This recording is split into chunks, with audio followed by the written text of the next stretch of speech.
Bonjour à toutes et à tous. Pour un dimanche, je vais vous faire une vidéo qui peut prêter à sourire, mais en fait qui montre quand même quelques problèmes dans la gestion des bâtiments qui appartiennent à l'État. L'autre jour, c'était le 25, il a plu dans les locaux de l'Assemblée nationale, dans l'hémicycle. Je vous laisse écouter comment ça s'est passé. Monsieur le Premier ministre, Mesdames, Messieurs les ministres, mes chers collègues, la séance est ouverte sous un véritable déluge. Et pour l'instant, ça tient. L'ordre du jour appelle la déclaration du gouvernement sur la situation au Proche et Moyen-Orient. Je vous remercie. Merci, Monsieur le Premier ministre. Ça fuit? Est-ce que vous vous êtes aperçu qu'il pleuvait? Je viens de le voir, Monsieur le Premier ministre. On m'avait dit que l'hémicycle était étanche, mais visiblement, vous ferez attention avant de monter. Alors, à ce sujet, Mesdames et Messieurs les députés, donc on me confirme que toutes les entrées sont ouvertes, que la traversée du sang n'est pas facile. Vous avez vu là-haut? Oui, il y a des gouttes là. Juste là.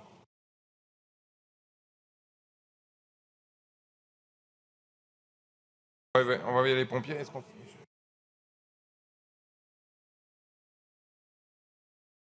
Je vais suspendre la séance pour 5 minutes, le temps que les pompiers viennent expertiser tout ça.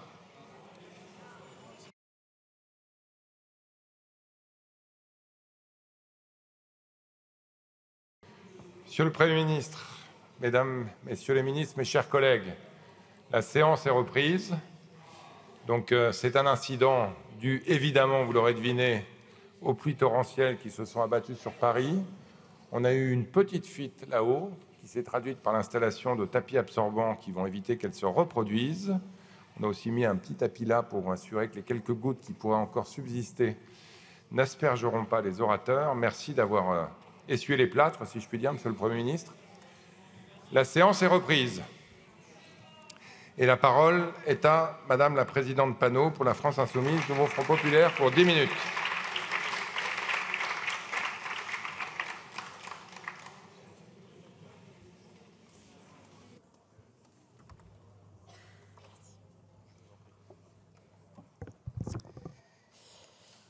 Je tiens d'abord, en notre nom à tous, à saluer et à remercier les pompiers pour leur mobilisation et pour leur intervention. Président, Monsieur le Premier ministre... Voilà donc ce qui s'est passé le 25 juin dernier, il y a quelques jours.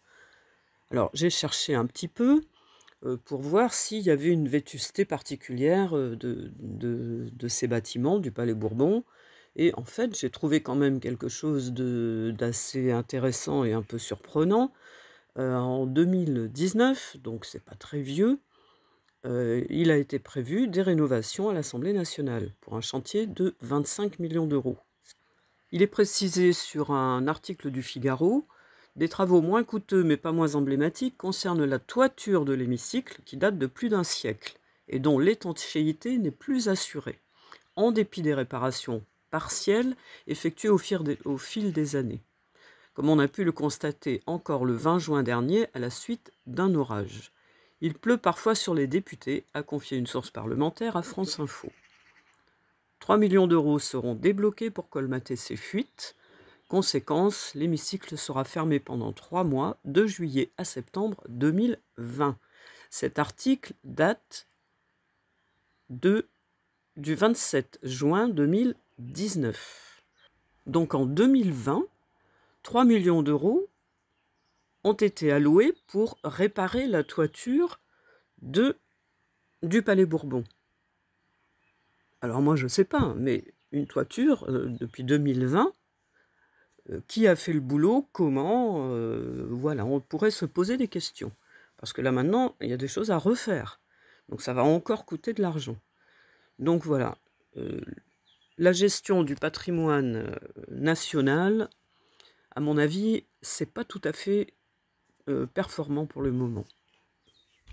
Quant à François Bayrou, ça m'a fait penser à la chanson Toute la pluie tombe sur moi, et je me suis dit que c'était peut-être juste un avant-goût de ce qui l'attend bientôt, parce que on espère bien que de la pluie, il va lui en tomber pas mal, suite à l'affaire Bayrou, et aussi par rapport à la censure, il va bien y passer un jour ou l'autre.